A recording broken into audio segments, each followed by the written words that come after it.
नमस्कार दोस्तों, सनातन धर्म में जब किसी व्यक्ति की मृत्यु होती है तब उसका अंतिम संस्कार किया जाता है और 13 दिनों तक मृत व्यक्ति के लिए पिंडदान किया जाता है और 13वें दिन उसकी 13वीं होती है। 13वीं के बाद उसकी आत्मा दूसरे लोकों की यात्रा शुरू कर देती है और इसी समय उसके कर्मों का हिसाब भी किया जाता है। चलिए आपको बताते हैं कि मरने के 13वें दिन ही 13वीं क्यों मनाई जाती है और 13वीं करने से मृतक की आत्मा को क्या लाभ मिलता है।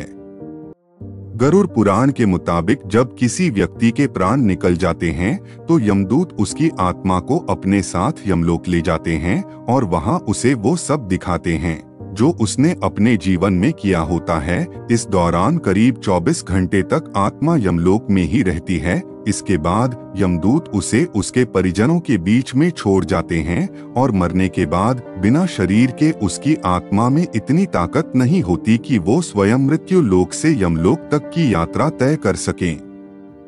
इसी कारण मृतक व्यक्ति की आत्मा अपने परिवार वालों के आसपास ही भटकती रहती है। मरने के बाद 13 दिन तक परिजन मृतक की आत्मा के लिए नियमित रूप से पिंडदान करते हैं। गरुड़ पुराण में पिंडदान के लिए ये बताया गया है कि मृत्यु के बाद 10 दिनों तक जो पिंडदान किए जाते हैं वो मृत आत्मा के विभिन्न अंगों के निर्माण के लिए किए जाते हैं। उन 10 पिंडदान से आत्मा के विभिन्न अंगों का निर्माण होता है और 11वें-12वें दिन के पिंडदान से शरीर पर मांस और त्वचा का निर्माण होता है। फिर 13वें दिन जब 13वीं की जाती है तब मृतक के नाम से जो पिंडदान किया जाता है उससे ही वो यमलोक तक की यात्रा तय करता है। पिंडदान से आत्मा को बल मिलता है और वो अपने पैरों पर चलकर मृत्युलोक से यमलोक तक की यात्रा पूरी करता है।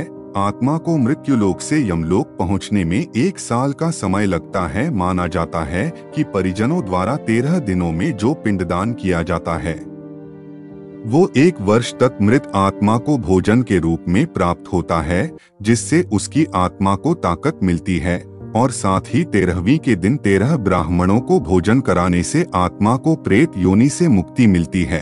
हिंदू धर्म में 13वीं करने का धार्मिक महत्व गरुड़ पुराण में वर्णित है कि मरने वाले व्यक्ति की आत्मा 13 दिनों तक उसके घर में रहती है। ऐसा माना जाता है कि आत्मा अपने परिवार के सदस्यों द्वारा किए गए प्रत्येक कार्य को ध्यान से देखती है। चिता जलाने वाले को आत्मा भी परेशान करती है, उसे दर्द होता है, इसलिए चिता को जलाने वाले को 13 दिन तक एक पल के लिए भी अकेला नहीं छोड़ा जाता। साथ ही चिता चढ़ाने वाले व्यक्ति को हमेशा भगवद गीता पाठ करने के लाभ या लोहे से बने सरौता के साथ रखा जाता है। ऐसा माना जाता है कि 13 दिनों तक मृतक के संस्कार से संबंधित सभी आवश्यक अनुष्ठान किए जाते हैं। अंतिम दिन यानी 13वें दिन ब्राह्मण भोज का आयोजन किया जाता है और पिंडदान होता है। हिंदू धर्म में 13वीं को महत्वपूर्ण माना जाता है क्योंकि इसके बाद ही आत्मा घर से निकलती है। 13वीं के बाद ही आत्मा को मुक्ति मिलती है और वह परमात्मा के धाम को प्राप्त होती है। 13वीं में ब्राह्मण भोग का भी बहुत महत्व है क्योंकि सभी कर्मकांड ब्राह्मण ही करते हैं। ऐसी स्थिति में यदि ब्राह्मण भोज का आयोजन नहीं किया जाता है तो मृतक की आत्मा पर ब्राह्मण ऋण हो जाता है।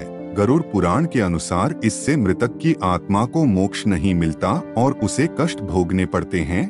13वीं इसलिए भी जरूरी है कि वह मृतक द्वारा किए गए पापों से मुक्ति पा सके, मृतक की आत्मा को शांति मिले और वह अपने परिवार के सदस्यों को किसी भी तरह से परेशान न करे।